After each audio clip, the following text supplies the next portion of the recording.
Praise the lord. ప్రభుతో ప్రతిదినం అనే యొక్క ఆడియో డివోషన్స్ ద్వారా మిమ్మల్ని కలుసుకున్నటకు నాకు చాలా సంతోషంగా ఉంది.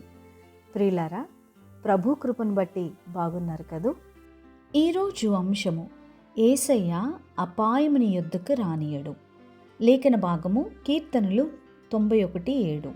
నీ ప్రక్కన 1000 మంది పడినను, నీ కుడి పక్కన 10,000 మంది కూలినను అపాయముని యొద్దకు రాదు.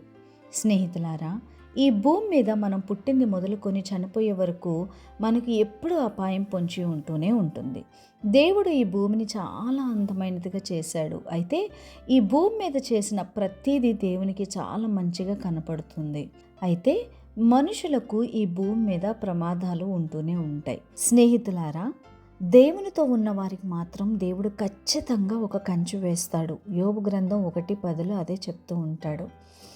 మనిషికి అప్పుడు మరణం దరిచేరదు. మరణము తప్పించుట ప్రభువైన యెహోవా వశం అని కీర్తనకారుడు తెలియజేస్తున్నాడు కదా.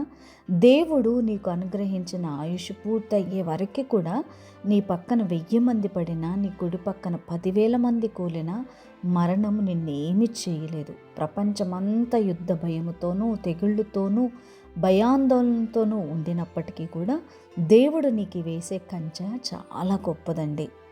కీర్తన 91:11-12 ఇలా ఉంటుంది. నీకు అపాయం ఏమీ రాదు, ఏ తెగులు నీ గుడారం సమీపించదు. నీ మార్గములన్నిటిలో నిన్ను కాపాడుటకు ఆయన నిన్ను గూర్చి తన దూతలకు ఆజ్ఞాపించును. నీ పాదములకు రాయి తగలకుండా వారు నిన్ను తమ చేతుల మీద ఎత్తి పట్టుకుందరు.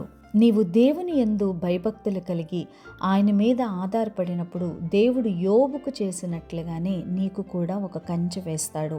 అప్పుడు సాతానుకు నిన్ను ముట్టే అధికారం ఉండనే ఉండదు. మరి దేవుడు నీకు కంచె వేయాలని కోరుకున్నట్లయితే దేవుడి దగ్గరికి ఖచ్చితంగా నువ్వు రావాలి. ఎందుకంటే ఏ అపాయము కూడా నీ యొద్దకు రానియడు. నిన్ను కాపాడే దేవుడు నమ్మదగినవాడు. ప్రార్థన.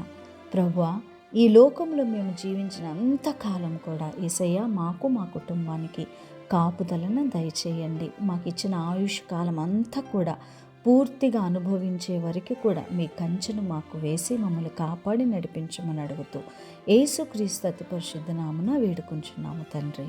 ఆమెన్.